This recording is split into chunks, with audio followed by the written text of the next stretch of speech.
Hi, everyone. Happy Saturday. Welcome and thanks for joining us. This is our art history program, Claude Monet and Impressionism at the National Gallery of Art. Thanks so much for joining us. Let's go ahead and get started. Oh, for today, we're off to Washington, D.C., at least virtually or online. And one of the world's great art museums, the National Gallery of Art, is located in Washington, D.C. And you can see that here in the center and on the right. And if you haven't been to Washington, D.C. before, it's right on the National Mall. So here's the Capitol building over here. If you were to go off to the right, you'd find the Washington Monument, the Lincoln Memorial, et cetera, et cetera. If you came out this door and went straight, you'd get to Ford's Theater, the Smithsonian American Art Museum and National Portrait Gallery. You could eventually work your way over to the White House, et cetera, et cetera. And we actually had a trip to Washington, D.C. last few weeks ago. And we'll do this again. So if you joined us in our Washington, D.C. Tour in person, we had at the National Gallery of Art. Thank you so much. If you didn't get a chance to make that, we'll be going again at some point in time in the near future, probably not till after the first of the year, though. And in this photo, which is taken from the U.S. Capitol, you can't see it, but the National Gallery of Art is over here. All right, so the NGA, National Gallery of Art, it has 28 paintings by Claude Monet. It's the second largest collection of Monet paintings outside of Western Europe, second only to the Metropolitan Museum of Art in New York. So if you want to see a lot of Monet paintings, you should go to Washington, D.C. and visit the National Gallery of Art because they have the second largest collection of Monet paintings outside of Western Europe. And here are 6 examples of those. And for those of you I haven't met before, my name is Robert. I'll be your host. A little bit for myself. I'm originally from Detroit, Michigan. I was an art history major in college at the University of Michigan. I then spent the first 2 years of my career at the Detroit Institute of Arts. And then I transitioned off into the business world. I've lived, in addition to Detroit, where I was born and raised, I've also lived in Southern California, Washington, D.C., and now I live in Dallas, Texas. So welcome. Thanks for joining us. And we also have our fabulous and amazing co-host, Patty, joining us. And we give her a diligence award because she's joining us on her phone, her computer conked out. But hi, Patty. Do you want to say hello and introduce yourself? Yes, hi everybody. Yeah, I am. I'm so committed to Robert's programs that I have to do it by phone. Um, but yeah, so looking forward to this. This is one of my favorites of your programs because this collection really highlights a number of facets of um, yeah, Monet, because it shows his family side, which there's a real warmth to his family portraits, and but also shows his various fascinations with light and experiments in impressionism. So I just think it's kind of a well-rounded um, perspective on him, and a nice opportunity to see the different facets of his interest and Oh, talent. thanks, Patty. Yeah, you're right. People don't really think of Monet as a family guy, but he really was. So kudos to you on that and welcome. Thanks for joining us. And we also have our good friend Brad joining us from Falling Waters, West Virginia. Hi, Brad. You want to say hello and introduce yourself? Yeah, now I got it off. I had a little trouble getting my mute unmute button going there. Good evening. I agree with all Patty's comments about this presentation. It's one of the best.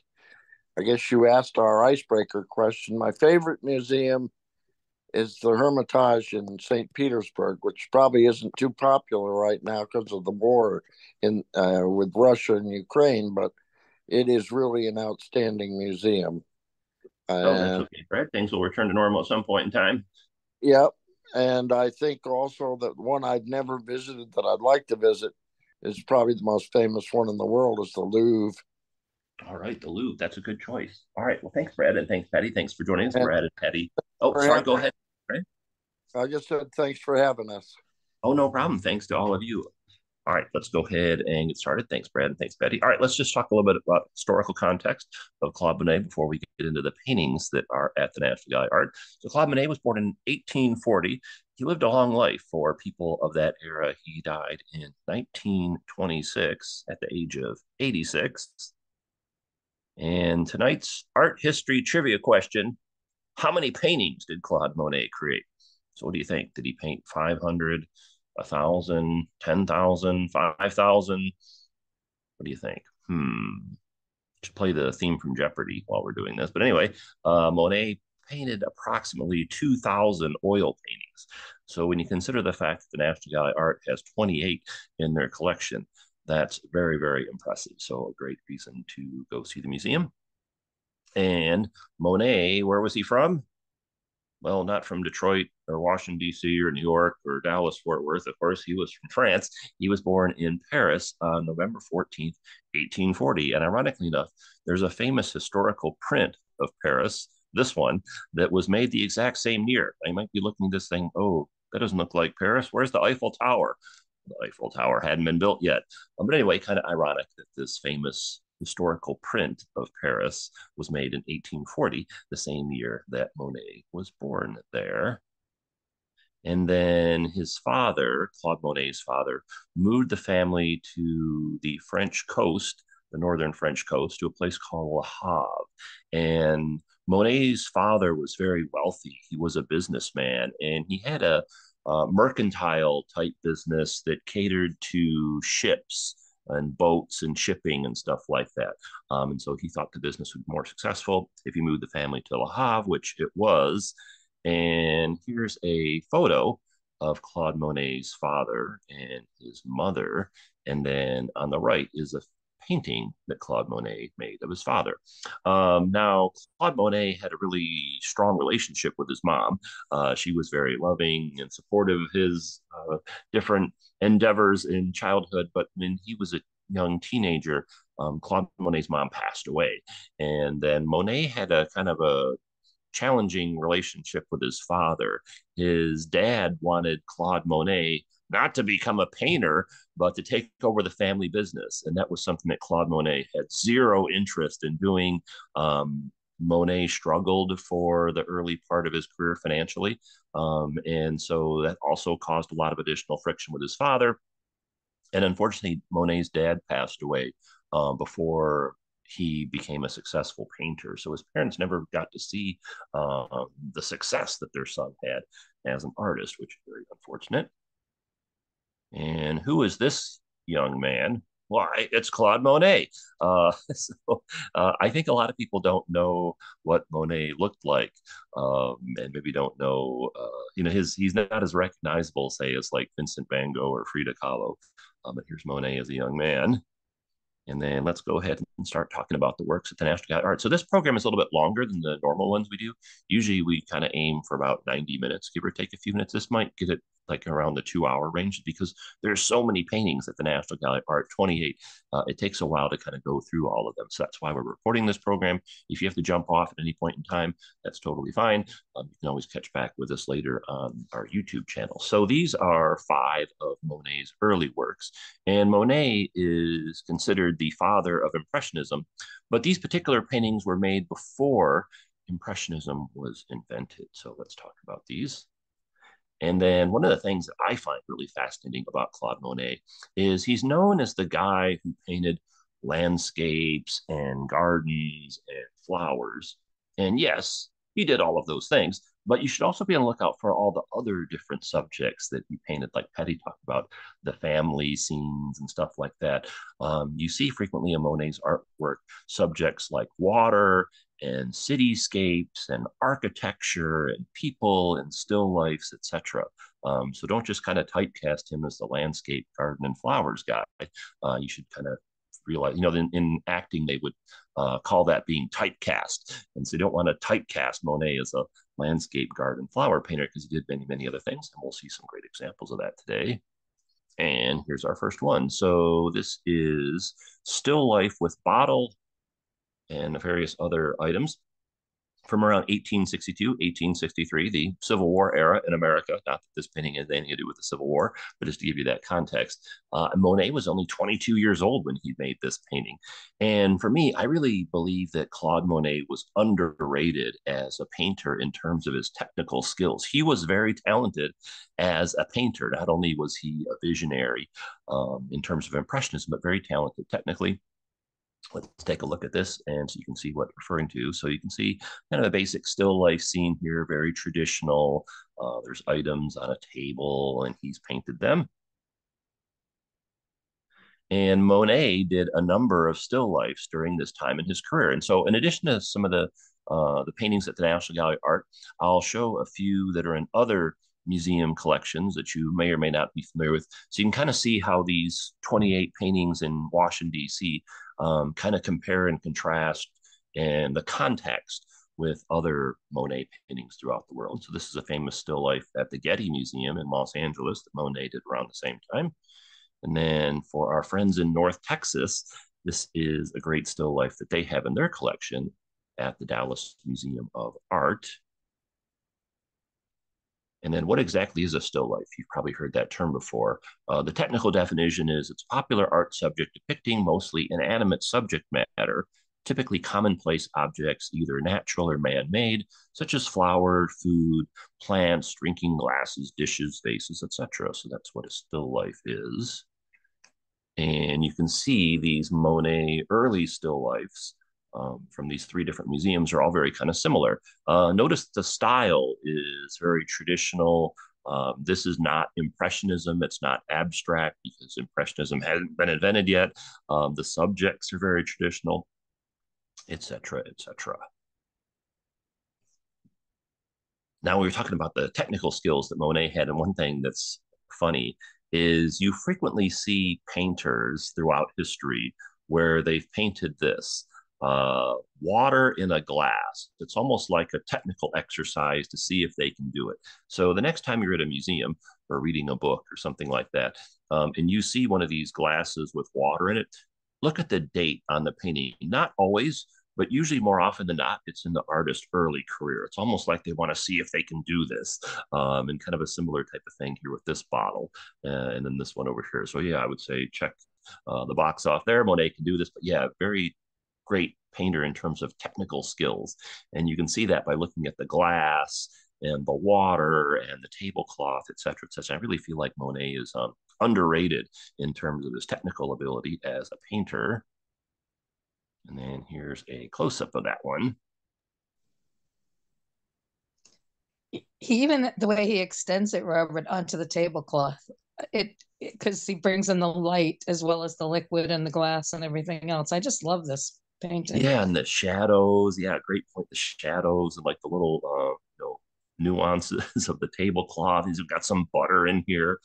So maybe not a well-known painting by Monet, but it's the earliest one in the collection at the National Gallery of Art, right over here. And here's our next one. This is called Bazille and Camille. This is from 1865. It was painted outdoors in a park outside of Paris, and it's a great study of light and shadow and color. Let's look at this one in a little more detail. There's the painting itself. So you have a young man on the left talking to a young lady on the right. They're both very fashionably dressed. This is a time when the middle class has really grown in Europe and America and various other places throughout the world. And so people have more leisure time and more, say, disposable income to go get dressed up and go to parks and have picnics and all that kind of stuff. So that's what Monet is depicting here. Now, you've probably seen this painting before called The Luncheon on the Grass by not Monet, but by Manet. Manet and Monet were friends, and this painting was done 2 or 3 years earlier than the one we just saw a second ago. But there's actually kind of an interesting comparison between those two. And then for our friends in Paris, here's another Monet painting called Luncheon on the Grass from a little bit earlier, 1865 to 1866. It's actually two paintings that got cut in half. That's why this looks like that. So Manet makes this painting called Luncheon on the Grass on the left. And it was really controversial. It drew a lot of attention. The nudity and things like that really drew in the public's attention. And so Monet ends up making a painting called Luncheon on the Grass. And so his thought is probably, I like this idea of having people and they're in a park outside of Paris and they're enjoying themselves. I don't think I want the nudity part of it, like my friend Manet did on the left, but I'll do the rest of the stuff. So that's what he ends up doing. So you can kind of see, is this painting the exact same as this one? No, of course not. But you can kind of see some similarities between the two. So, and it's interesting in the fact that you consider, this is done just, a couple years after Manet's painting. And then this painting is actually called Luncheon on the Grass. And so this one, though, was a study. So oftentimes when a painter is doing like a very large work, or sculptors as well, they'll do a smaller work as a study. And so that's what this is. And what's fascinating to look at the studies is to see if the artist ends up changing anything in the finished painting. And so that's what happened here. You can see there are quite a few differences, including the coloring of the dress is very, very different than it is over on the right. And the reason why this painting is chopped up like this is Monet actually was living in an apartment. He got evicted. The painting got left behind in the basement. He was hoping that he could trade the painting for the past due rent, but the landlord said, Monet, I don't want your stupid paintings. I just want my money. Um, and then the basement flooded, the painting got damaged, et cetera, et cetera. So, but that's a whole other story.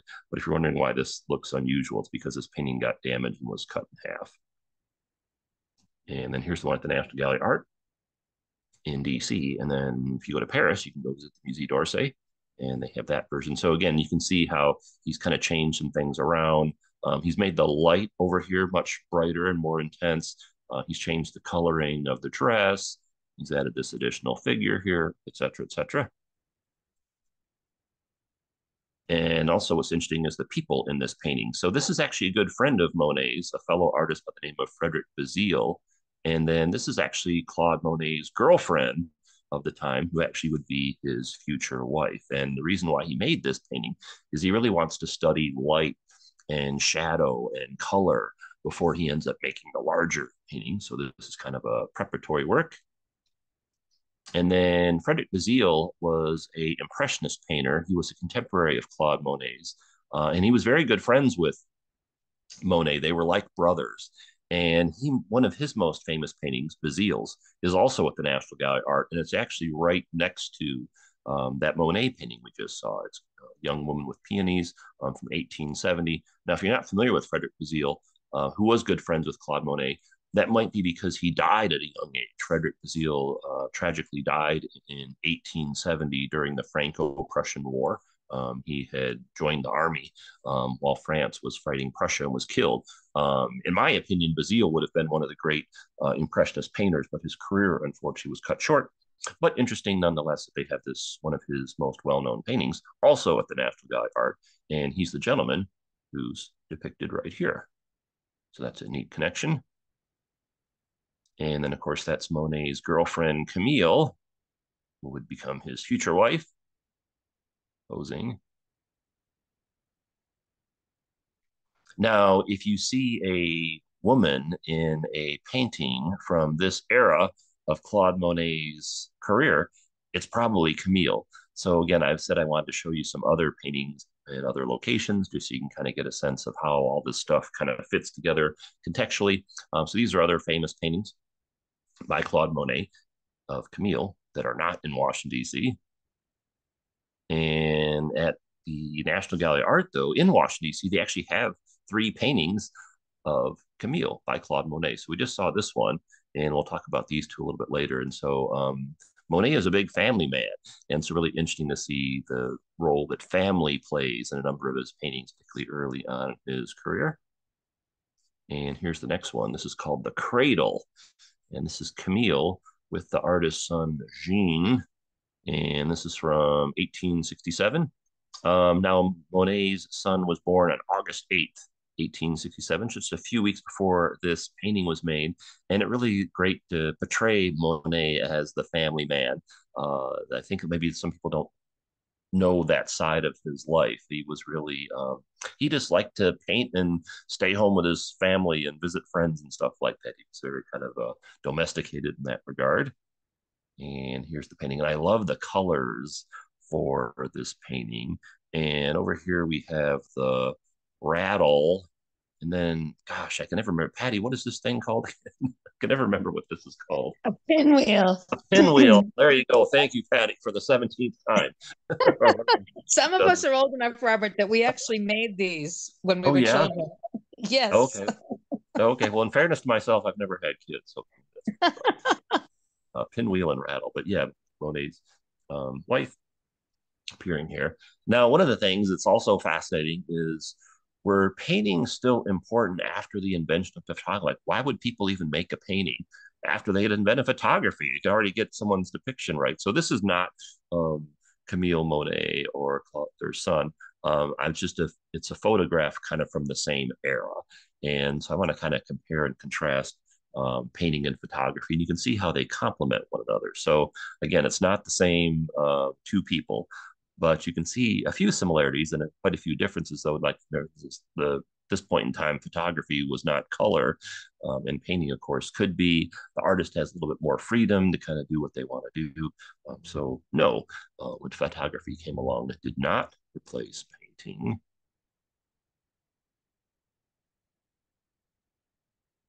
And again, I really like the beautiful colors, and it's just really a nice domestic family scene that Monet has created here. Now, remember, he's the guy who's known as the painter of landscapes and gardens and flowers and stuff, but a little bit different here.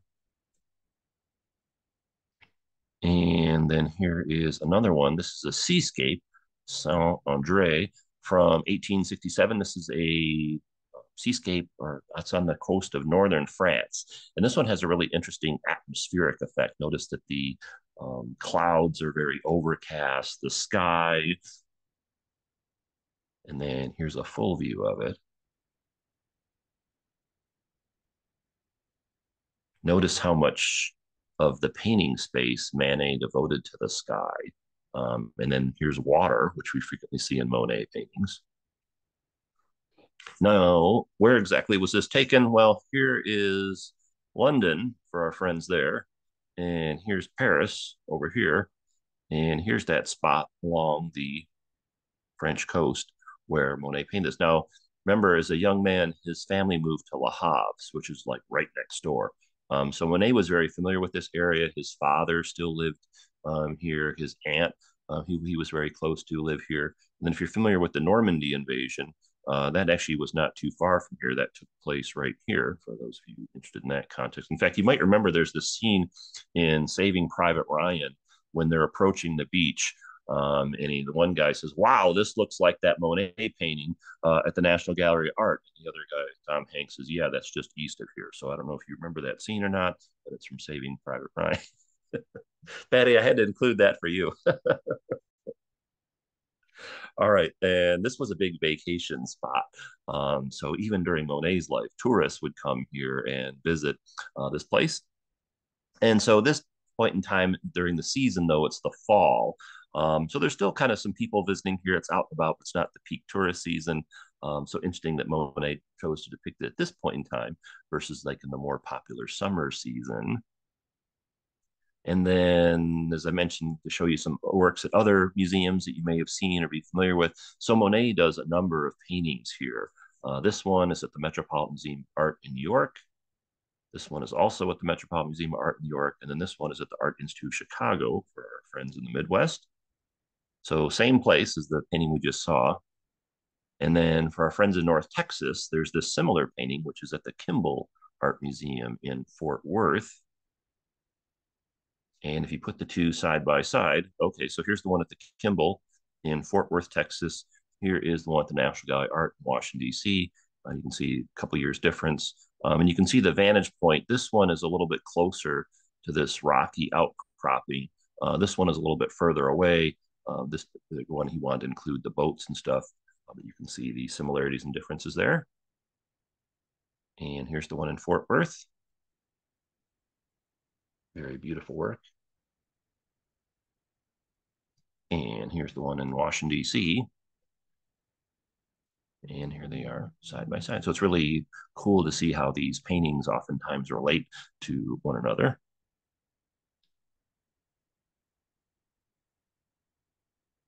And then again, he devotes a lot of the canvas to the sky and the atmospheric effects of capturing this somewhat stormy weather. And then you have these boats and these people that are out visiting here and walking along the shore. Perhaps you're going to go out boating. And then some buildings off here in the distance. And a signature here in the bottom right corner. All right, continuing. So we're talking about Monet as the domestic guy. Here it is, Interior After Dinner, another early Monet painting before Impressionism. This kind of interest in domestic and family life and scenes that depict that.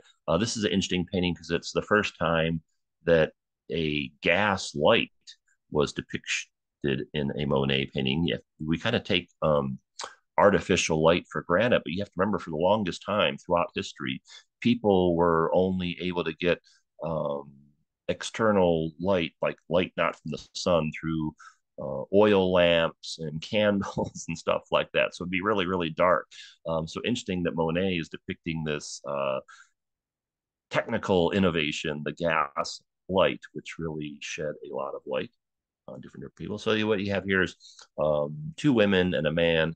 This is actually Camille. This is the friend Basile again. And they're just kind of sitting around after dinner. And again, maybe not the kind of painting you would expect from Claude Monet. Sometimes when we go to visit the National Gallery of Art in Washington, D.C., and we're not talking about Monet specifically, I'll go up to this painting and ask people if they can guess who made it. And a lot of people don't, like, gee, I don't know. I have no idea who made that painting. That's Claude Monet. And the close-up of the people with that beautiful gas light. And so these are the kind of the early works of Claude Monet's career before Impressionism. All right, let's talk about early Impressionism. And these are 6 fabulous early Impressionist paintings by Claude Monet. Now, one of the things to be on the lookout for if you're looking at paintings by Claude Monet is the number of times that water is depicted in the painting. So here's an example. So at the National Gallery of Art, there's 28 paintings. 19 of them have water in them, so 68%. And I've never been able to go back and look at all 2,000 of Monet paintings to see what percentage had water in them, but I would think it's maybe kind of consistent with this. So something to be on the lookout for. And now this is not all 19 of the ones that have water in them, but just something to be aware of, that Monet frequently paints water. He liked water. He was really fascinated about how the appearance of the water changed and how it interacted with light and things like that. So you see that over and over again throughout his career. And this is one of my favorite Monet paintings. This is Ships Riding on the Seine at Rouen. It's from 1872, 1863. We can categorize this as an early Impressionist painting. And there's water again, and it's a river scene. And if you're familiar with Monet's Rouen Cathedral series, which we'll be talking about a little bit later, that cathedral is back here. And then I really like the ships. And then again, notice the beautiful water here. And he's really done a great job of capturing like the shimmering effect of the light on the water. So this is not it's not an unknown painting by Claude Monet, but it's not, say, one of his most famous works. But that being said, I really, really like this one a lot, just because number one, it's so beautiful. And number two, it really plays an important role in kind of the history of Impressionism being developed, because you can kind of see where things are going stylistically for Mr. Monet.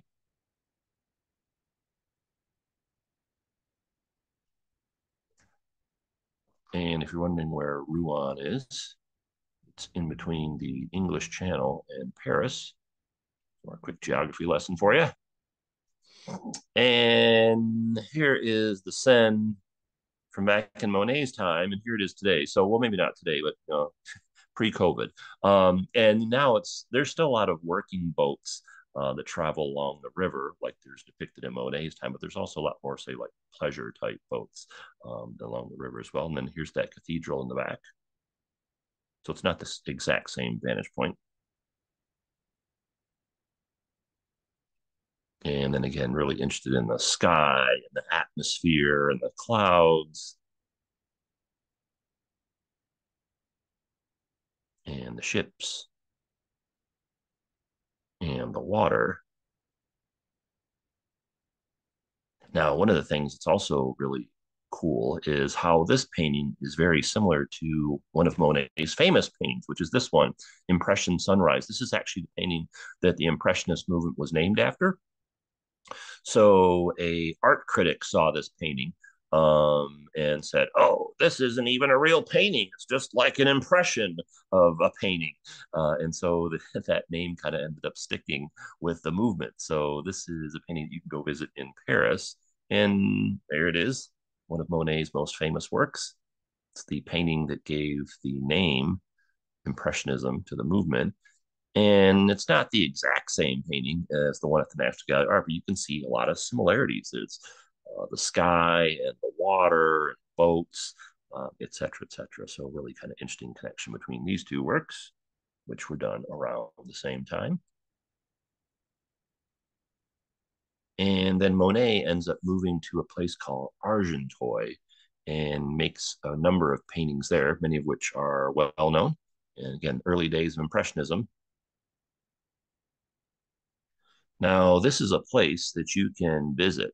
Um, Here is downtown Paris, and Argenteuil is in northwestern kind of metro area. When Monet was living there, though, it was its own separate little community.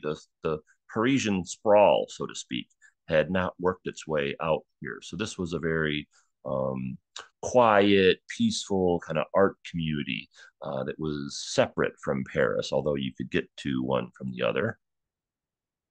And so here's a map. And so you can see what I mean. So at this point in time, in the 1870s, when Monet lived here, the Paris sprawl kind of ended around here. And then here's the Seine, and Argenteuil is way up here. So it was a separate community back then. And with the invention of the railroad, though, it was becoming a popular tourist attraction. So you've probably been to or lived in cities where, okay, everyone lives in like the metro area, but there's like these quiet places that you can go visit for like a day trip. And that's what Argenteuil was. This is actually an advertisement for the railroad that was, they would put these posters up in Paris and basically advertising the fact that people in Paris could go take the train up to Argenteuil. They actually have the train schedule here, which would show which time the trains would leave and arrive back. And then when people would go to Argenteuil, they could go boating and walk along the river and take picnics and visit gardens and see architecture and all that kind of stuff. So early day trip type of destination. And so this is where Monet ends up moving. And remember, this is the time when the middle class is expanding. So people have more leisure time and they have more disposable income to go do things like take day trips. And so Monet is kind of capturing that situation in his artwork of this era. And this is called Argenteuil. This is a beautiful example of light and color. This painting has a really fascinating perspective that Monet chose to depict. I'll talk about that in just a moment. It's from 1872. And again, we're probably mostly going through Monet's work in chronological order, so you can see how this style and the subjects change and develop and evolve over time. And again, you can see some people over here, they're having a picnic. Here's some sailboats. And so it looks like a nice place to get away from the hustle and bustle of Paris. And here's a close-up. And yeah, doesn't that look like a beautiful place to go spend a day at?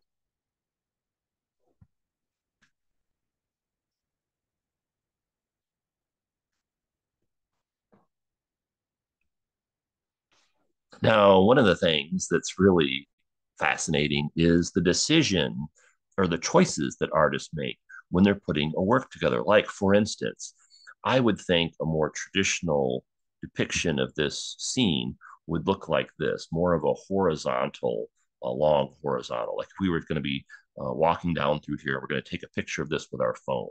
I would imagine most of us would probably have it look like this, which these are the two same paintings. It's only the one on the right I've cropped off this top section. But notice Monet, he's really interested in depicting the sky. And notice how much of the painting surface, the sky actually takes up the horizon line, which is where the land meets the sky, so to speak, is right here. And it's pretty far down. And he's got all this extra space up here because he wants to depict the sky and the clouds and the sunlight and all that kind of stuff. So really interesting. When you're looking at painting, you should kind of think about that. Like, okay, why did the artist choose to crop it this way or to portray this exact spot or angle versus some other types of things they could have done? And this is a great example of that.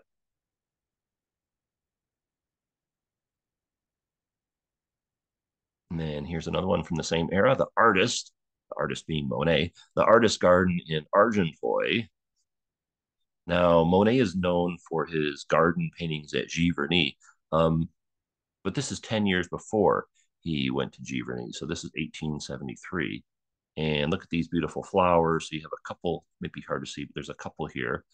There's a home, and then this beautiful garden here with all these flowers. And Monet really attributed his career as a painter to flowers. One of his great quotes was, "I perhaps owe having become a painter to flowers." So if you're wondering what prompted Monet to become a painter, he was fascinated by flowers. And he oftentimes had gardens wherever he lived. He was known as a very talented gardener, even at this early point in time in his life and career. And again, great depiction of the sky.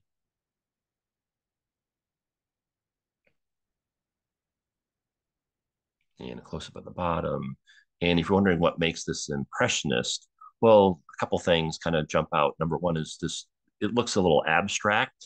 It doesn't exactly look like a photograph of this scene. And then also the beautiful colors. If you look at paintings from, say, earlier times, you're much more likely to see a lot of grays and blacks and browns and darker colors. But at this point in time, they'd invented artificial pigments, which would kind of really open up the full spectrum of colors to artists. And so from like a stylistic standpoint, you could say this is very impressionist in terms of that's not photographic, it's slightly abstract, and then it's all the beautiful colors.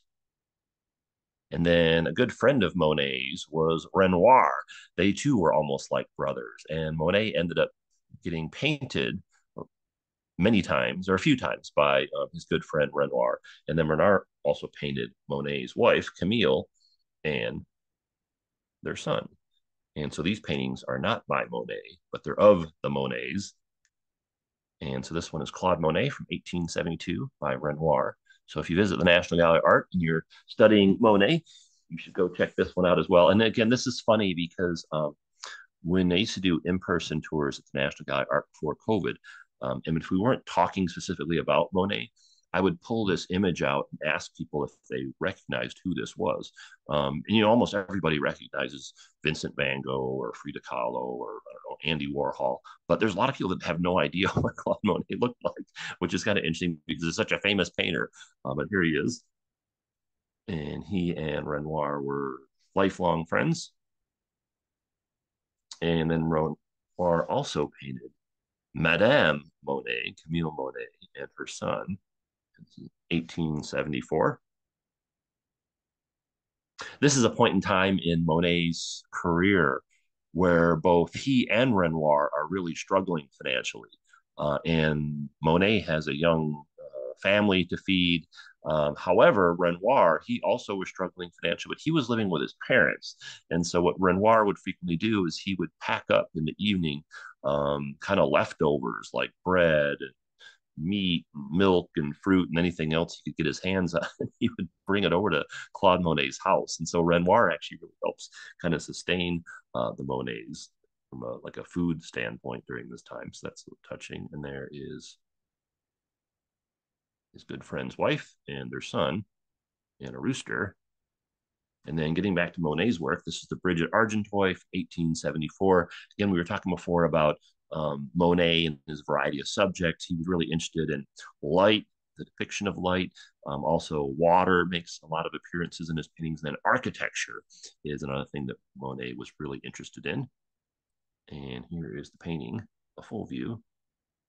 And really like this one a lot as well. It's really beautiful. The colors are great. This really looks like the type of scene that you'd want to go see in person. Here's some people that are stopped on this railroad type bridge. And then people out here boating. There's actually 3 boats, 2 sailboats, And there's a little rowboat right here and some houses off in the distance and all the trees. In the early years of Impressionism, Monet, Renoir, and others strove to capture the fleeting effects of light and atmosphere on the landscape and to transcribe directly and quickly their sensory experience of it.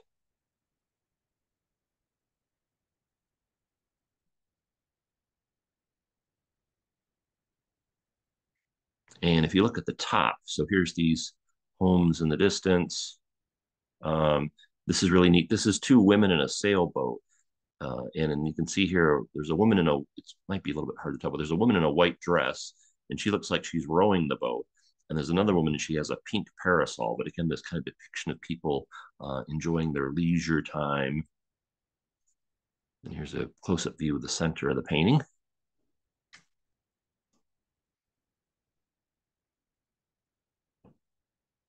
And here is a close-up of the bottom.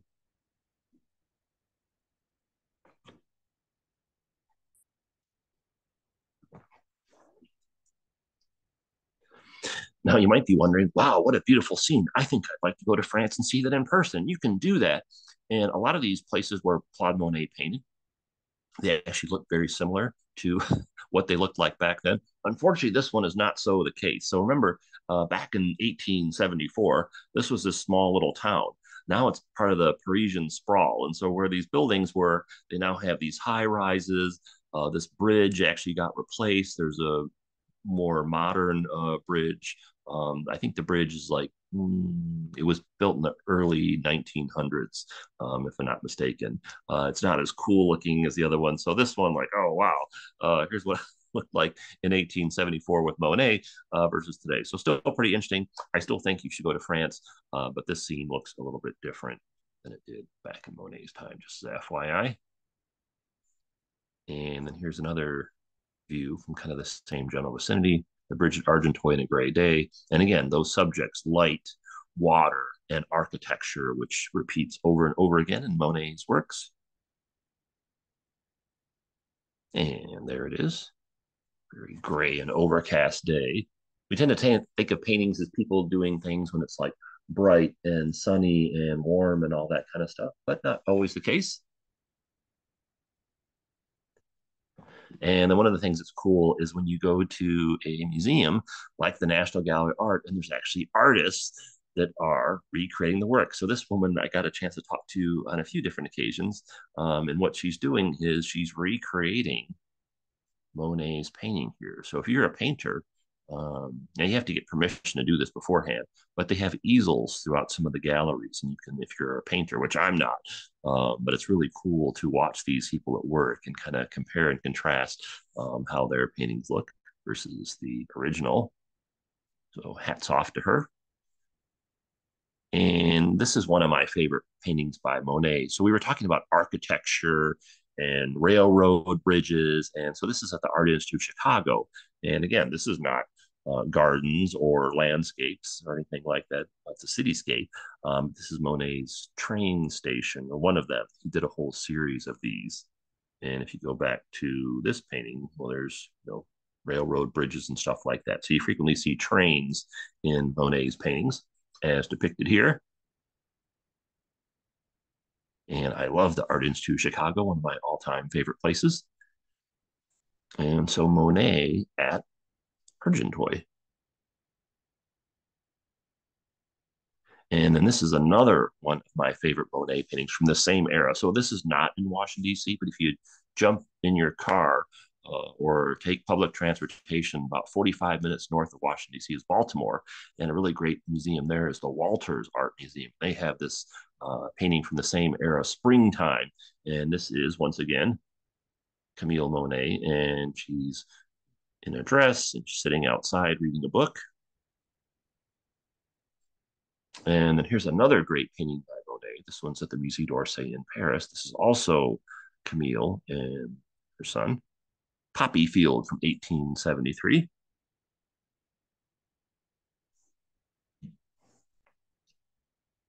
And this is at the National Gallery Art, Woman with a Parasol, Madame Monet and her son from 1875.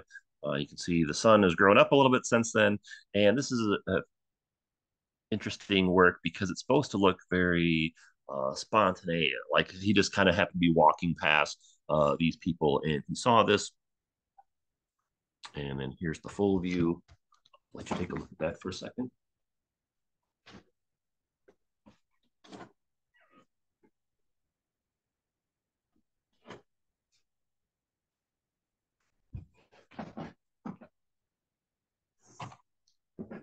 Monet moved to Argenteuil in 1871. Woman with a Parasol was painted outdoors, probably in a single session of several hours' duration.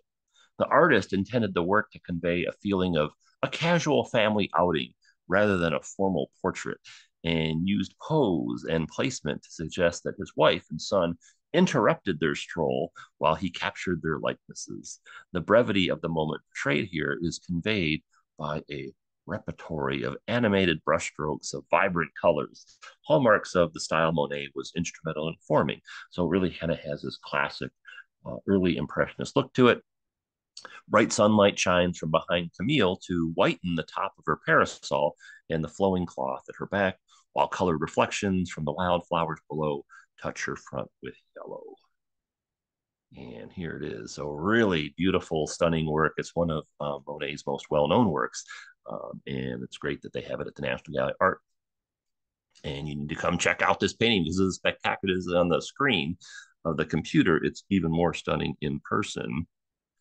And this painting is somewhat easy to find in the Impressionist galleries because whenever you go here, there's almost always a bunch of people standing in front of it admiring it, which is really saying something because the National Gallery of Art has such a strong Impressionist collection. But this one is one of the more popular paintings in the whole entire museum. There's the sun, and Patty's commented on this before. Probably do it again. So how the wind is blowing her dress here, and the really cool coloring of the flowers and the grass, and then here she is, and she's got the parasol and the windswept look of everything going on there. And quite a tour de force performance by Claude Monet on this one. And here are 3 paintings that Monet made of Camille. There was a couple other ones where she was kind of like in a co-starring role, but it's great to see her in these depictions. Now, unfortunately, though, Camille passed away in 1879. So if you see a painting after that time, it's probably not Camille because she passed away tragically. And this was a real devastating moment in Monet's life because Camille was the love of his life. She was very supportive of his career, even though he wasn't doing well at all financially during this time. They had 2 sons together, et cetera, et cetera. But unfortunately, she passed away. She had a number of health issues. And then when she had the second son, that didn't directly relate to her passing, but her health really started to go downhill after that. It was kind of like it really sapped her strength, so to speak. So she passed away in 1879. And this painting was made 4 years earlier. So sometimes what we like to do in these art programs is stop and take a break and kind of see what all of you think, including our special guests, Brad and Patty. So why don't we do this? When you look at this painting, what do you think? What do you see when you study this? If you have time to do so, you can type your thoughts and comments in the Zoom chat in the Q&A, and we'll read off a few of those. But before we do that, let's check in with Brad and Patty. Any thoughts on this painting? Yeah, this is a first of all, Robert, did you note that Patty's locked out? You need to let her. Oh, I didn't know that, but thank you. We can fix that very quickly. Hold on. Secondly, this is a great painting because it's got a lot of shadow and it's very detailed as far as the background, and yet it's got that beautiful impressionist look to the lady in her dress strolling through the field. It's very, very impressive to me. Oh yeah, it just really has this great classical look. It's like the essence of a early impressionist painting where you can kind of see it's a little abstract and the great colors. He's trying to pick light, et cetera, et cetera. And let's see. Okay, so sorry about that, Patty, with your technical challenge, but welcome back. Yes, my phone is a little bit touchy, I think. So I kind of bumped myself off. Um, Any thoughts on yeah, this painting? Patty? I know you like this one. I absolutely adore this painting. It just combines to me so much of what made Monet Monet. The family thing, just the love that comes through in this. Um, yes, and the sense of being spontaneous, when it obviously took a great deal of time to make this painting, and yet it looks like he's literally captured a moment of rare beauty. So yes, that's all in the light and the motion. And somebody in a recent program, not long ago, had mentioned for the first time she got a sense of temperature from this, which I immediately can see that. But that was the first time anybody had mentioned that. So you can tell it's kind of a probably a if you're thinking about, say, the northern United States, it's probably like an April day, maybe, just when the spring is starting to come, but the wind is still blowing. And it just is such a warm, um, you can almost see him standing there with a smile as he's painting this. Oh, yeah. Yeah, there's just so much warmth and love in it. Catherine says, stunning colors, charming little boy. And then Melody says, you can feel the sun rays in this, with a big heart afterwards. And then Carol says, love this painting, exclamation point. The clouds, exquisite shadow and light. Joyce says, beautiful colors, nice sky, grass, and her dress, just very lovely. So yeah, the National Gallery art, I always like to say that restaurant or museums are kind of like restaurants. They have like their specialties, and the National Gallery art, it has one of the top impressionist collections in the whole entire world. But that being said, when you go there in person, it's really fascinating to see which paintings people gravitate towards the most. And I would say this is definitely one in that category, just because there's always a lot of people standing in front of it all whenever the museum is open, and you can tell a lot of people like this painting, which they have 100 impressionist paintings on display. So really interesting. This one kind of a little bit head and Yeah. shoulders above some of the other ones. And different women. One woman commented, I think it was Geraldine, who said so much of the sky in her dress, and yet a subsequent comment is the reflection of the ground, the grass in her sleeves. So it's like, yeah, he got the whole thing right there within his family.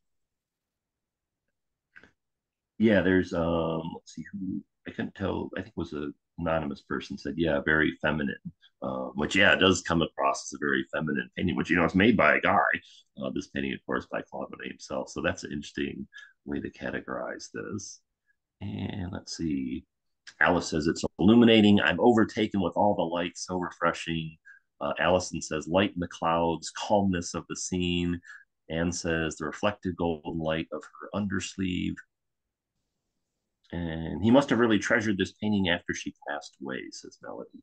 Yeah, so that was really difficult time for Claude Monet, as you can imagine, after his wife um, passed away. But yeah, great work. So let's see. All right, well, let's continue on because we do have a little bit longer of a program tonight, and I want to keep things moving. So there you go, Early Impressionism by Claude Monet, 6 great works, and you can see how things are kind of transitioning.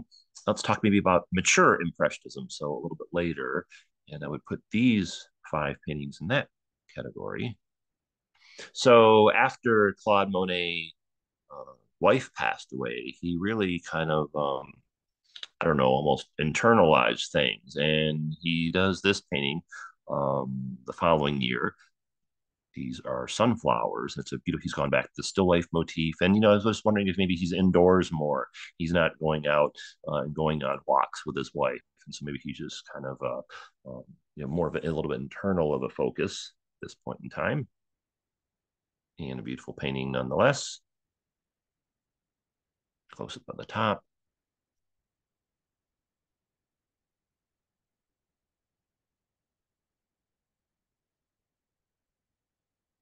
And then this one is a beautiful painting. It's a little bit sad because this is done 2 years after his wife passed away. And you can see kids in the background, but not Camille because she's passed away. If you're familiar with the Norton Simon Museum in Pasadena, which is a suburb of Los Angeles, they have a similar version of this painting you might have seen before, but this is the Artist's Garden at Vitoy. So this is another place that Monet moved to after Argenteuil, and does this one in 1881. Monet planted gardens wherever he lived. When he rented this house at Vitoy, he made arrangements with the owner to landscape the terraces. The boy with the wagon is Monet's young son, and on the steps behind him are the other members of his extended household. On the path, the brilliant sunlight is dappled with shade that falls in blues, plums, and various greens. Figures with and faces are defined briefly with color. So really another great kind of classic impressionist painting. And if you're wondering where the sunflowers came from in the other painting, well, they probably came from his own garden. And there's the young son in the front, two other children.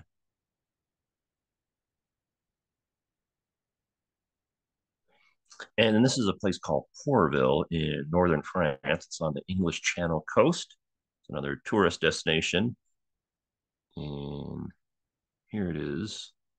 So here's Paris, here's London, and this is where our next brief discussion will be at.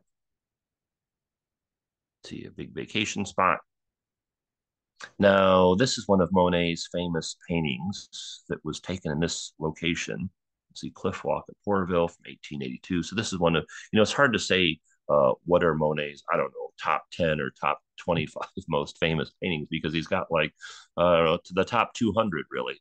But this is definitely on the list in terms of his greatest work. And this is kind of a similar work that's at the National Gallery of Art, Cliffs at Pourville from 1882. Again, this is in northern France. It's a popular vacation destination today, as well as during Monet's time.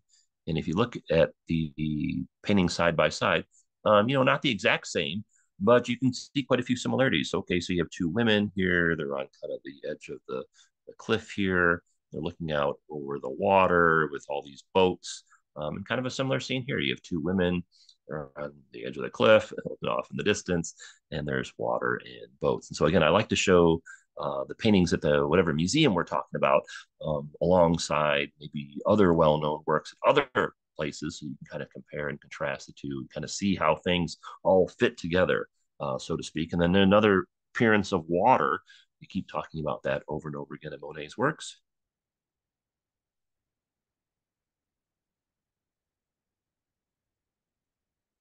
And this is Monet's Cathedral series. Let's talk about this. So this is a series of over 30 paintings that Monet did in 1894 that feature the Rouen Cathedral. And again, Monet is a really strong interest, not only in gardens and landscapes, but also architecture. Remember, there was the train station painting that we saw earlier. And then this is a painting from the same era, also with a cathedral, but a little bit different. So the National Gallery of Art has two of these cathedral paintings. There's this one, which is more of a bluish, purplish color. And then this one, which is more of a yellowish, creamish color. Now, this cathedral series is over 30 paintings. These two are at the National Gallery of Art in Washington, D.C. And just to give you kind of a comparison and contrast, these are four that are at other museums, but there's many, many more than just these six. And so this one is at the Metropolitan Museum of Art in New York for our friends in the Big Apple. This one is at the Museum of Fine Arts in Boston for our friends in New England. And for our friends in Southern California, this one is at the Getty.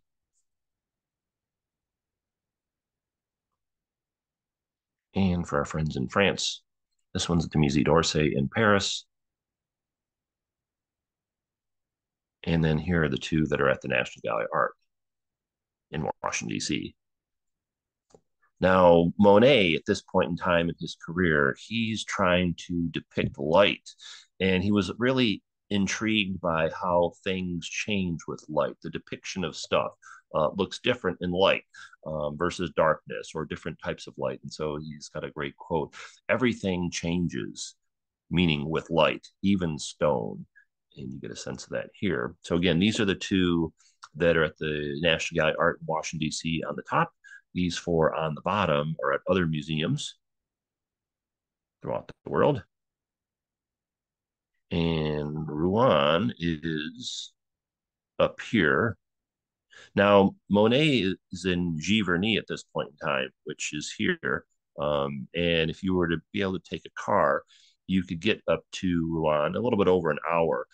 This would have been a much longer commute for Monet because they didn't have cars and highways and all that kind of stuff. They had trains. So he ends up essentially just staying up there and working on the paintings.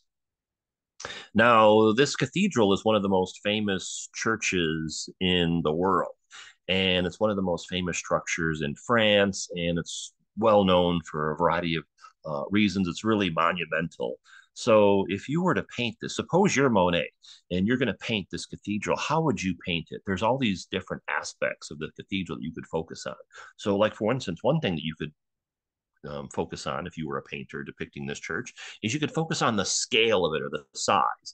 Like, for instance, look at this photo and look at how small these people are down here. So you can see this is a massive structure, which is one of the reasons why it became such a well-known architectural building, is because of the scale of it. So you could focus on that if you were making a painting of it. Or another thing that's really intriguing with this building is all these great intricate exterior surfaces. Like this photo here, you can kind of get a sense of how detailed it is. You can get even more so if you go up and look a little bit closer, but just look at all these incredible details on the exterior surface of this church. So maybe if you're going to paint this, you'd want to focus on that.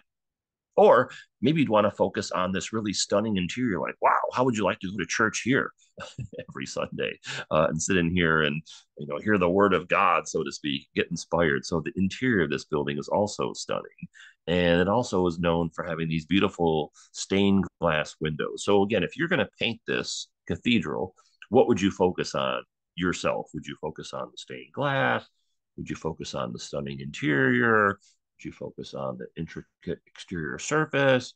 Would you focus on the monumental architecture? Remember, artists, they are making decisions and choices, and what are they going to end up doing? Well, Monet decides, you know what? I don't want to do any of those things. I want to focus on how light and color interact with one another on the cathedral surface, because remember, everything changes, even stone, according to Monet.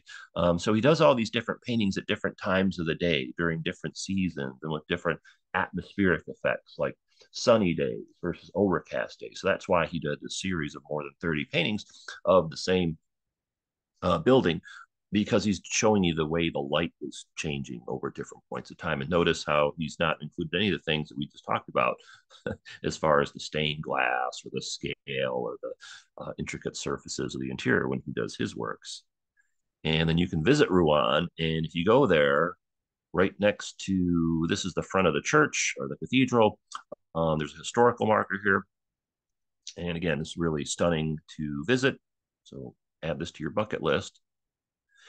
And then, because Monet is painting here for so long, he did over 30 paintings, he needs an indoor space, because some of these paintings he's doing while it's raining, it's very windy sometimes, or the sun is beating on him and it's hot. So he decides that what he wants to do is the cathedral, this kind of view of it from here, he doesn't want to be outside. He wants to be in this building, and not up here, not over here, not in this building. He wants to be in this exact spot. He's determined this is the only place that I can be. This is the best spot to get the cathedral. Now, the only problem is there was a woman's lingerie shop in that part of the building. So this building is now the tourist office. But when Monet was painting this, this was a lingerie shop. And so he decides that, well, this is where I need to be, though. So he goes and talks to the owner of the shop. Now, at this point in time, Monet, he's not super wealthy, but he is starting to do well financially. So he has some money. So he asks if he can rent the corner of this lingerie shop. So if you can imagine kind of women coming in here and making their purchases or whatever, and then kind of off to the side you have Monet here. They kind of cordoned off this area and put things up so that he wouldn't be bothering the customers while he's making all these incredible paintings of the cathedrals. He's looking out the window, because remember, he did over 30, and he would oftentimes do 4, 5, or 6 paintings at once. So he would set them all up in a row. He'd start working on the first one, and then the sunlight would change because, the sun changes over the course of time. Then he'd stop and, I don't know, eat a croissant or something. And then he'd go work on the next one, and then the sun would change. He'd go on to work on the third one. Then he'd take a break for lunch, et cetera, et cetera. So he's working on multiple paintings at the same time. And so the Rouen Cathedral series, it really focuses on architecture, and it's the same subject, different times of the day and of the season. And again, this light and color perspective, and the fact that he had to rent the lingerie shop. I don't know of any other famous paintings that were done in lingerie shops. If you know, you can let us aware of that in the Zoom chat with the Q&A. And again, here's the two that are at the National Gallery of Art. And this was kind of mature Impressionism. All right, let's continue on. So Monet's fascinated by water. He frequently depicts the Seine River. You see this over and over again in his career, even if you don't know it's the Seine, or if you're not familiar exactly with what's being depicted. If there's a river in a Monet painting, chances are it's the Seine. Not always, but frequently so. And here's the banks of the Seine at Breteuil. This location is about 40 miles northwest of Paris, and it's where Monet lived after Argenteuil, but before Giverny. So he lives there from 1878 to 1881. And that looks pretty cool. And here's another one, The Willows, also at Breteuil. And you start to study Monet and kind of look at his life and career in greater detail. You kind of see how these paintings are related to one another, just the places he's living and what he's focused on, whether or not Camille is alive or not, or his second wife. Monet remarried later in life. This is an interesting painting. So this is a year after Camille died. And you'll notice that there's a woman reading. Remember, we saw that earlier painting at the Walters in Baltimore. And then here's the Seine in the background. And so I don't know if this is a woman that he actually saw that was sitting there and reading that he included in the painting, or if this is kind of a, I don't know, like a memory of Camille. Notice it's pretty abstract, so we can't quite tell for sure, but something to think about. And beautiful painting nonetheless. And then this is one Patty likes, so I'll let her talk about this in just a second. This is Morning Haze from 1888. This is also the Seine River. Notice how abstract this is. And Patty, what are your thoughts on this one? What attracts you to this particular painting? Well, there's a combination of things, but one is that knowing that as he ages, Monet does develop some vision problems. This is sort of prescient almost. It obviously it comes out of his fascination with light and the interplay of light with the natural world around him. So, I mean, it really conveys a sense of a foggy morning. But yeah, I mean, the other thing I keep thinking about, just to comment back on the one previous where a woman was depicted in that field. Yeah, and he's constantly returning to that those themes of domesticity or living in the world on the earth. That there's this warmth to him that if you looked at, say, just the Rouen Cathedral series, you wouldn't necessarily pick up that full sense of him as a loving man, a loving family man. There's nothing particularly cold about these, but it's just one facet of his entire personality. Oh yeah, no, that's a great point, because I don't think people maybe fully appreciate that. Like if you were to just see this painting in the wall of the museum, like, oh, okay, yeah, it's a woman and she's outdoor. But when you start to look at the paintings, like, okay, we're looking at the whole collection here. We're looking at 28 paintings. You can kind of start to see patterns and trends, things of his career and the whole, domestic side of his life, which maybe people don't fully appreciate. So yeah, great point on that. Yeah, and looking at some of it, like this particular painting, I immediately started thinking about your program on his house at Giverny, because so many of these colors and this sort of sentiment comes shining through just in the way that house is put together. Mm-hmm. and colored, So yeah, he really was um a very full personality, whereas oftentimes artists are depicted in terms of their idiosyncrasies. And he just strikes me as a very well-rounded human being. Oh yeah, no, definitely. I mean, just look at all the interests that he had, the architecture, the landscapes, and all that stuff. And yeah, it's a really interesting painting. This is Morning Haze.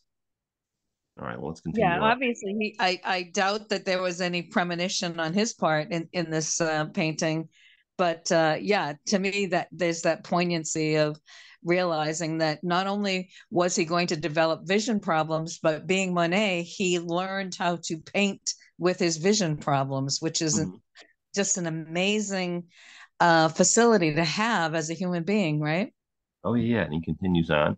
And then here is another one, the Seine at Giverny, 1897. Again, more abstraction. Now you've heard of Monet's water lily garden. He didn't start doing that until 1899. So if you're wondering, like, okay, so he's living at Giverny at this point in time, but he's not doing the garden. Why would he paint the Seine? Well, because the garden wasn't finished until 1899. So that's to come, and more abstraction. And so again, the Seine in these later works. And so we're talking about one of the themes for today is all these different subjects that Monet portrays, still lifes and people and architecture and et cetera, et cetera. And why was he so interested in all these things? Well, he said in a letter to a friend, every day I discover more and more beautiful things. It's enough to drive one mad. I have such a desire to paint everything. My head is bursting with ideas. So there you go. That Patty, your comments a minute ago was the perfect cue into this quote.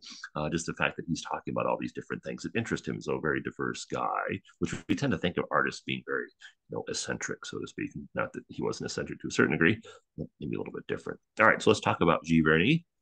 And here is another one of the great Monet paintings. And this is also one of the more popular works at the National Gallery of Art. This is the Japanese Footbridge from 1899. And it's, of course, Giverny, and it's the water lilies. And here you go, the full view. And another beautiful work to see in person. Usually, this one is in the same gallery as the woman with the parasol and Monet's son that we talked about earlier. In 1883, Monet moved to the rural community of Giverny, where he leased a house that he was eventually able to purchase. Later, he turned to the garden he had created there as a rich source of artistic inspiration. Beginning in 1899, Monet painted several works from a single vantage point. We've we just heard of that idea with the Rouen Cathedral series, focusing on the arching blue-green bridge and the microcosm of his water garden.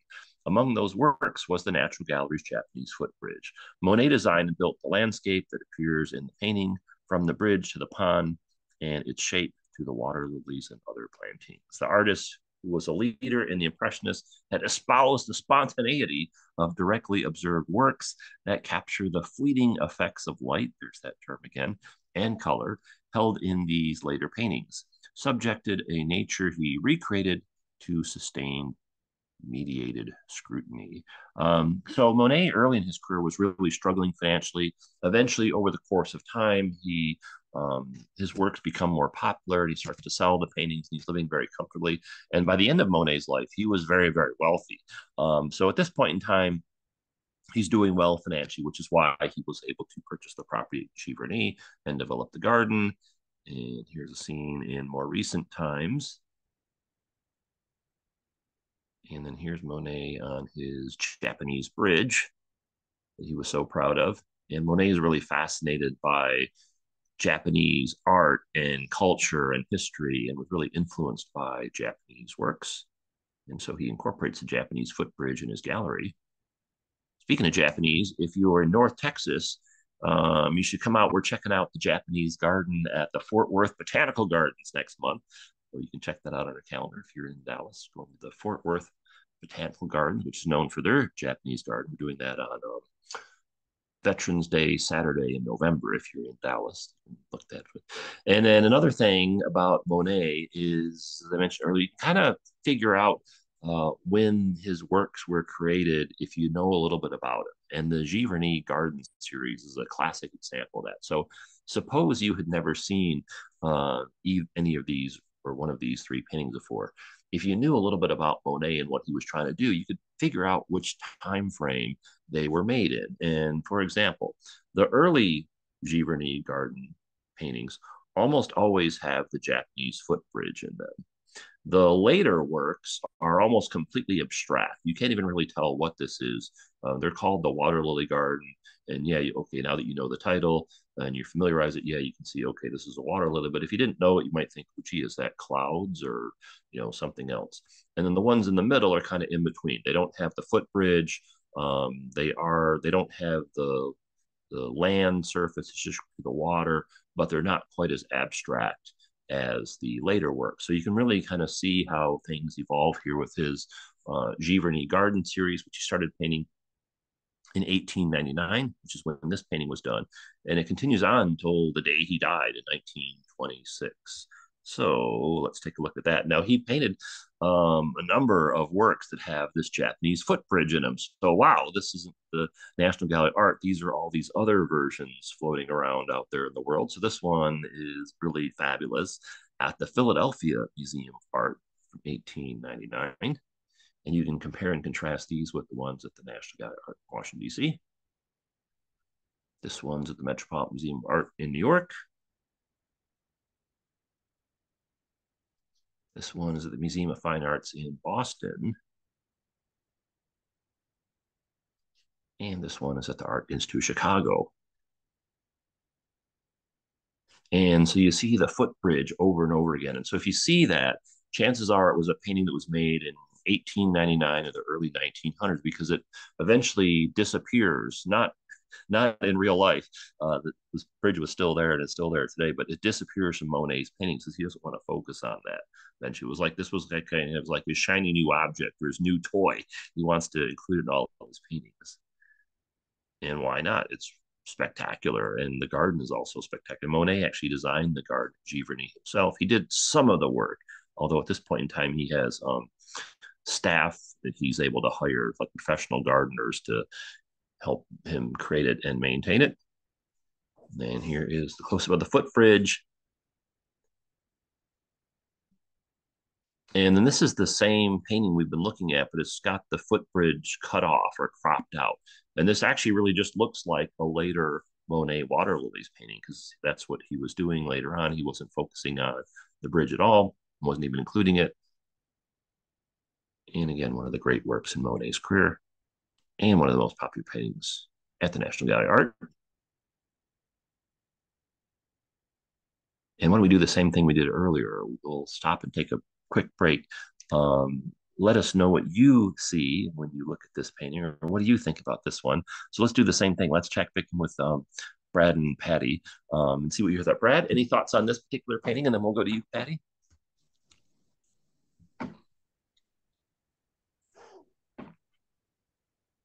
I'm not sure if Brad's there. Yeah, and I had trouble getting down to my release button. These Japanese footbridge portraits that he's done are just spectacular. I mean, they show the detail of the bridge. They sort of focus less on the water lilies below than some of his other works, but they're still pretty full. I like them very much. Yeah, he's got a lot of great color in them. Patty, any thoughts on this particular painting? Yeah, as you, particularly in this series that you've shown here, what strikes me every time I see that series is how he is able to convey a sense of the time of year, the season he's painting it in. It's subtle, but it's the way he uses can you see how the way he uses the colors as you line them up like that?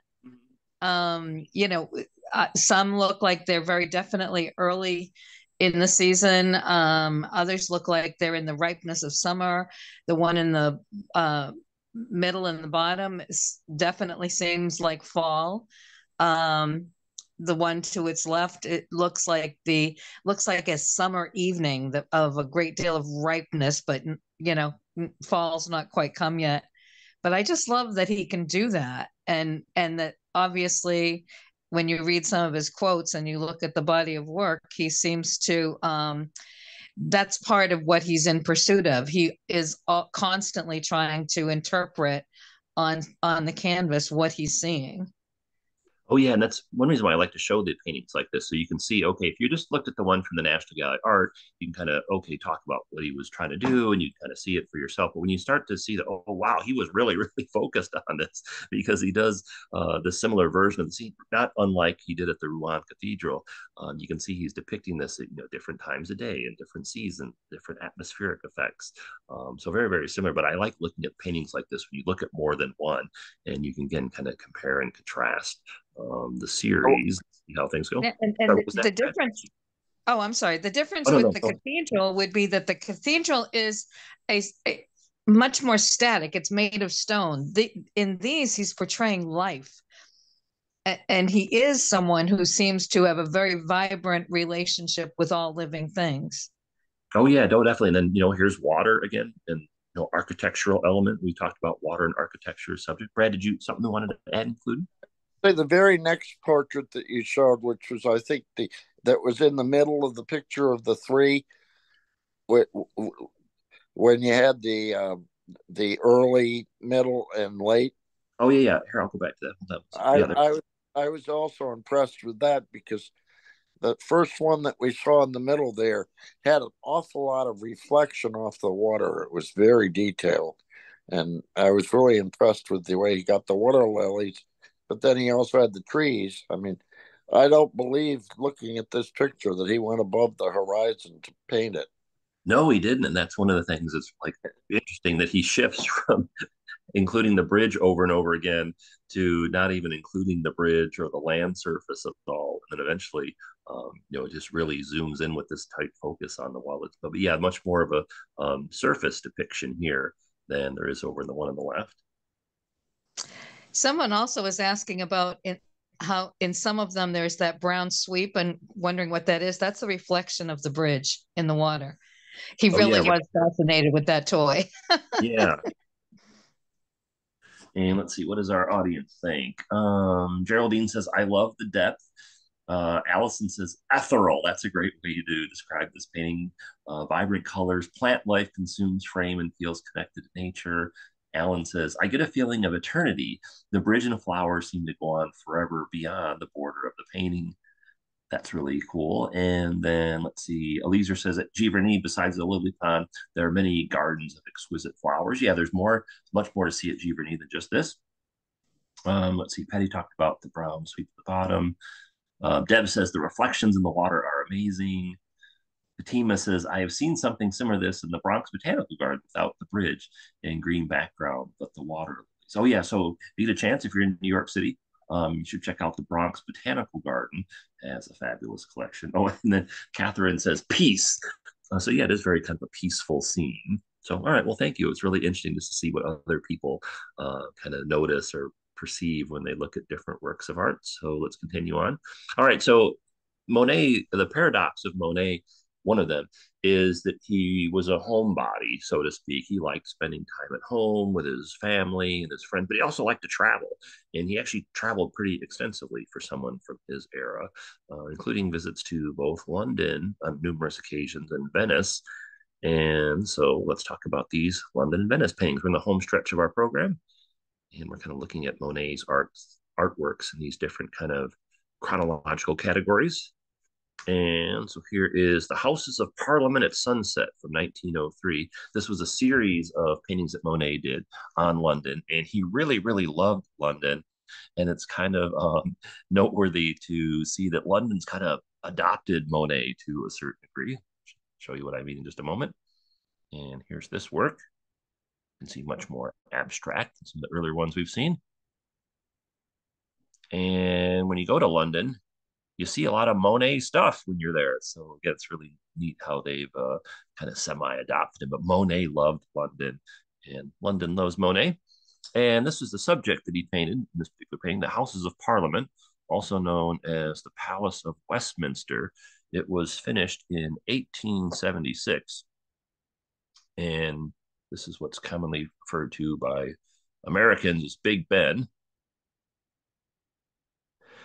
Now, Monet might be wondering, like, well, who influenced Monet? Like, where did he come up with all these ideas? Well, he was influenced by a number of artists. It's hard to really say that one particular artist influenced him more than others, but he really did like Turner, who's a famous British artist.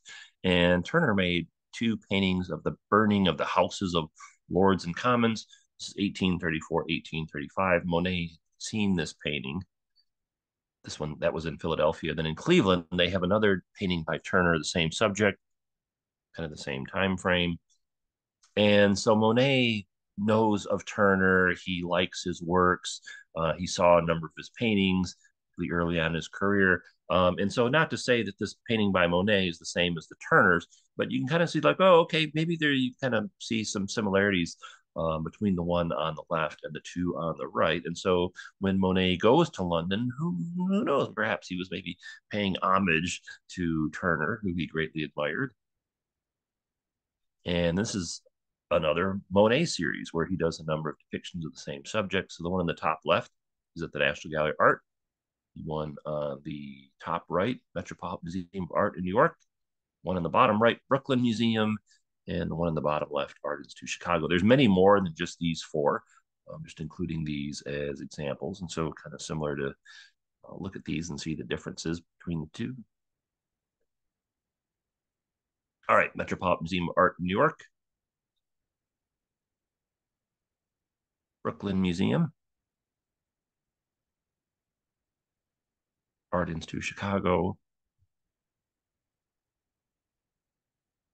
And Washington, D.C.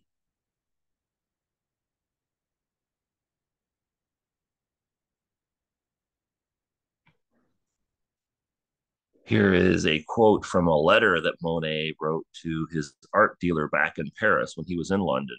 I cannot send you a single canvas of London. It is indispensable to have them all before me, and to tell the truth, not one is definitely finished. I develop them all together. So Monet, interesting, he works on oftentimes more than one painting at a time. He'll have 3, 4, 5, 6 set up, and he'll go back and forth worked on them in a series. So he's not just working on one, finishing it, then going off to the next one. He's oftentimes working on them simultaneously. And for the House of Parliament series, it's 19 paintings.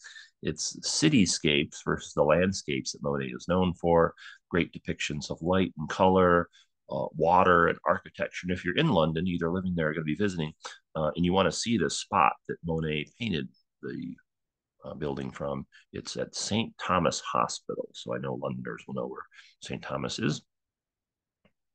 And there's the full view. And then here's a more recent photograph. Now, even if you haven't been to London, like most people in America know what Big Ben is, or they've heard of it. Okay, so here's the building that Monet painted. Here's Big Ben, which is the most famous part of the building. And then we were talking before about the similarities and differences between painting and photography. So look at that. So here is a more recent photo, and I didn't take this photo myself.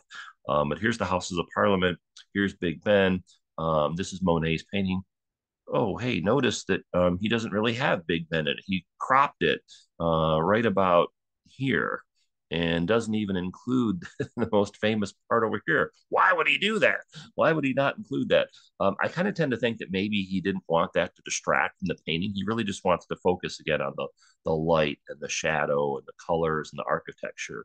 So I'm wondering if he just cropped this out or didn't include it because he didn't want people to focus on the tower. He wants them to focus on the light and the colors, et cetera, et cetera. And of course, you have water once again.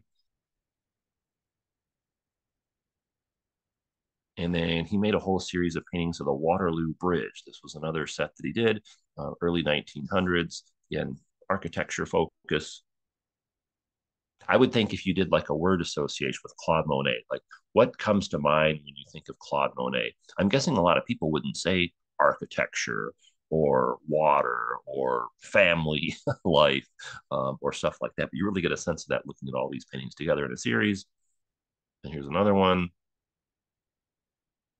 And so these are 4 paintings in the National Gallery of Art of a larger series that Monet did.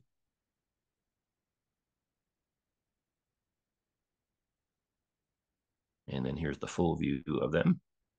1, 2,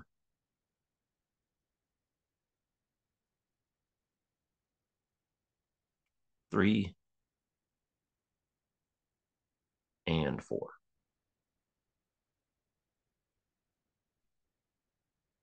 Now, Monet painted this bridge from the Savoy Hotel.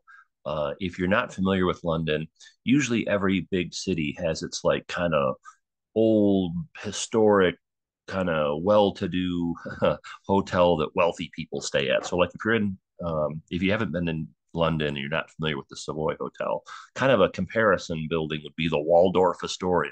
And so this is where Monet is painting the works from. He's staying at the Savoy Hotel. If you're in DC, the Savoy Hotel is kind of equivalent to like the Willard. And if you're here in Dallas, the Savoy is kind of equivalent to the Adolphus Hotel in downtown Dallas. So just kind of give you that time to remember at this point in time, Monet, he's doing very well financially. He can afford to stay at this really nice hotel because his paintings are bringing in a lot of money for him. And if you go to this hotel, you can actually stay in the Monet suite. So here it is. When I was there last week. No, I'm just kidding. I've never actually stayed in this hotel, but I'd like to someday. The paintings on the wall are reproductions. But what Monet would do is look out the window and set up the easel, and then do all the depictions of the bridge from there. Now, the Waterloo Bridge is no longer in existence, but this photo was kind of taken from a similar vantage point that Monet would have had. It crosses the river. The building or the bridge was built in 1817. They started to take it down in the 1930s, and they replaced it with a newer bridge. But this is kind of a photo from this photo was taken kind of around the time that Monet made those paintings. And then if you go stay in this suite and look out the window, you can see that the bridge here is more modern looking than the one that was in his paintings, but still really incredible to think that you can be in the same spot that Monet was making these paintings. This is a reproduction here, but neat to think that, gee, he was looking out this window making these great paintings. And so here it is. Here's one of the paintings at the National Gallery of Art. This is a reproduction, and then here's the view he had. So that's pretty cool. So the Waterloo Bridge series, it's 41 paintings. It's cityscapes versus the landscapes that Monet was more well known for.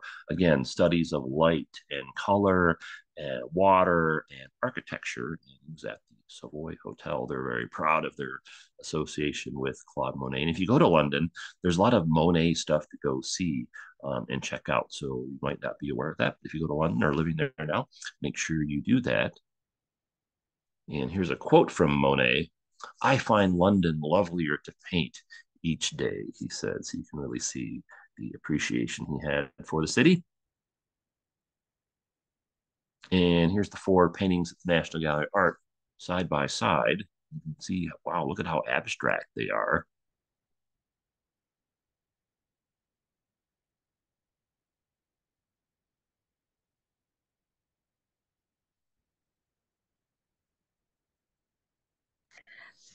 The one you just showed, Robert, looks almost like an underwater scene, like a shipwreck or something. The greenish one. Oh, this one? No, the greenish one. Yes. Yeah, they're looking for the Titanic.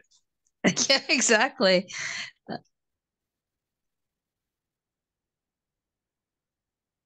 All right. And then Monet traveled to Venice, which in the early 1900s was still a little bit of a challenge to do. This is the era before commercial airline travel. So he took the train from France there with his second wife.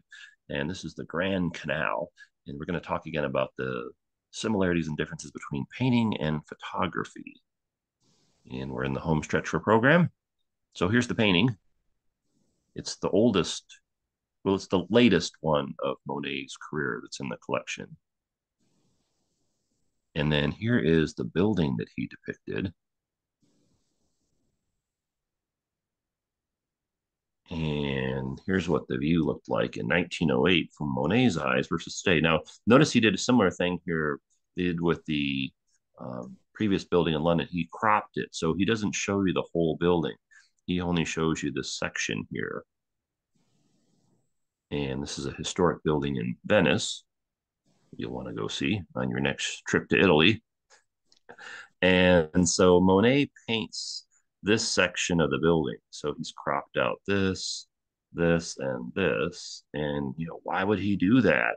Why wouldn't he include the whole thing? Well, he's not trying to give you an exact depiction of what this building looks like. He's really only interested in showing you the colors and the light and how they interact with one another, and the surface of the building, and then also the water. So he doesn't need to include this stuff because that's not what his focus is. So really kind of like a modern art type of thinking, as opposed to, like, say, a traditional thinking, like, oh, I'm going to take a picture of this with my phone. Let me make sure I get the whole thing in, is kind of how we normally see the world. And then there's the painting. And then I have to give credit to Patty for this observation. She pointed out in a previous program notice how this part over here is a little more kind of modern-y looking. And this one over here is a little more, say, I don't know, vintage looking. And then that's the section we focused on. Now, maybe it didn't quite look exactly this way in 1908, but you had to kind of think that maybe you did. So, oops. So there you go. Patty, any more? I took that concept from you. Well, stealing your thunder a little bit, but anything else you want to elaborate on this particular one?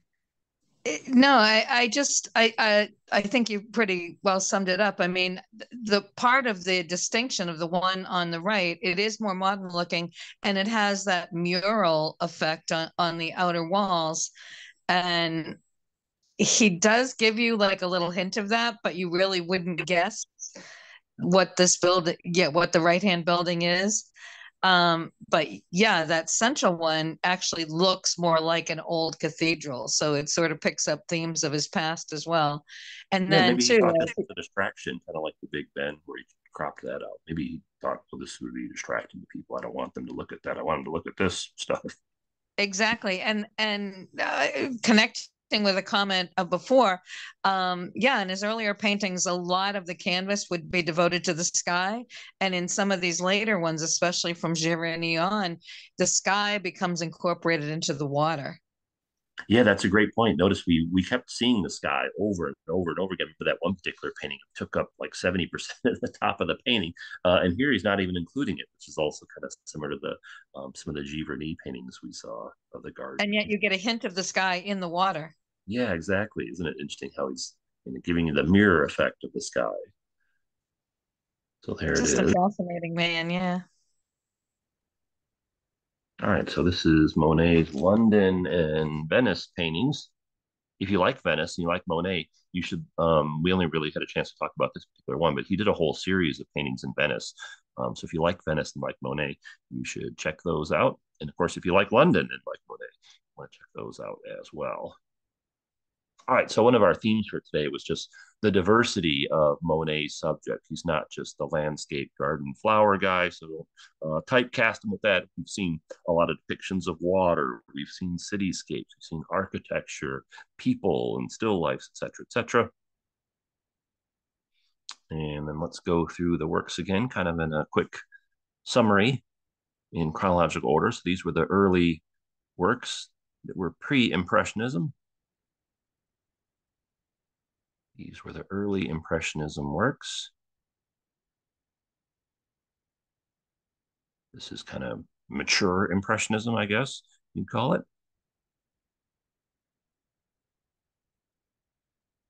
And then along the Seine,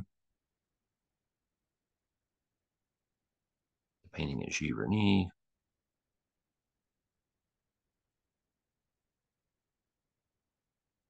London and Venice. And this is my all-time favorite quote from Claude Monet.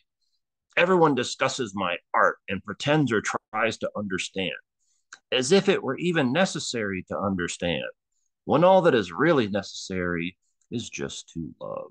And so Claude Monet was born in 1840. He passed away in 1926 at the age of 86. He lived a long life.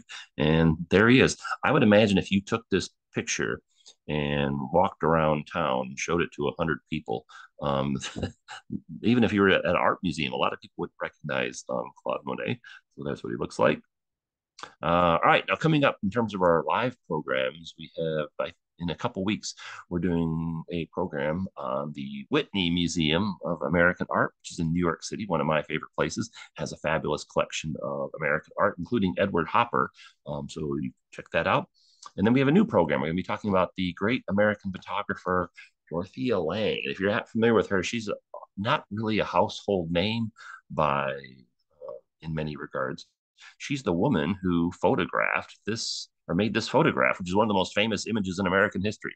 So we're going to be talking about her in early November. Reason being, at the National Gallery of Art, they have a big exhibit coming up on her photography. So we'll talk all about this photo, the people that are depicted in this photo, what it means. There's actually several other versions of this photo that she took at the same time from different perspectives, which is really cool. And then Dorothea Lange, a really talented photographer. So we'll see a lot of her other works as well. She was known for her depictions during the Great Depression. So you can check that out. That's in early November. And if you're in Washington, D.C., make sure you go see the exhibit they're having the National Gallery of Art. So our talk will kind of correspond with the lecture that they're having. And then, as I mentioned earlier, this program is being recorded.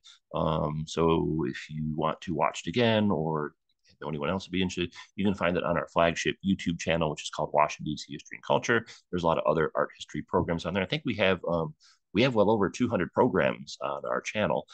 So you should subscribe to that, check it out. Let me pause the recording. And thanks so much for joining us. And before we sign off, why don't I go check back in with Brad and Patty. Brad, any final thoughts before we call it evening?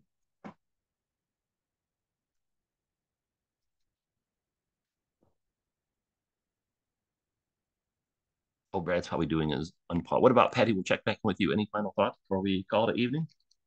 Well, like I said, this particular program is one of my favorites, even among your Monets, because it does, I think, show such a full picture of him as a human being, and including the quotes, because the quotes reveal a lot about him. Oh So yeah, yeah, that human perspective.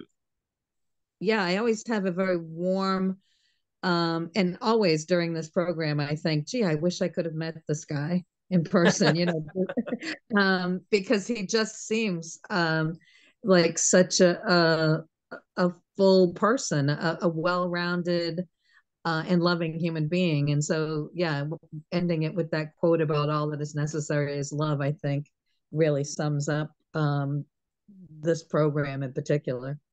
Oh yeah, even if he just truncated the quote just to this, all that is really necessary is just love. Yeah, That's a yeah. great quote. So, all right. Well, thanks, Patty. Thanks so much for joining us. Thanks to I Brad also. apologize, Oh no, Robert. it's okay. Oh, hi, Brad. How you doing? Any final thoughts before we call it evening? Yeah, I thought I was talking and I thought I had the button pushed, but Oh, apparently it's I. okay. No, not a problem. We all do that.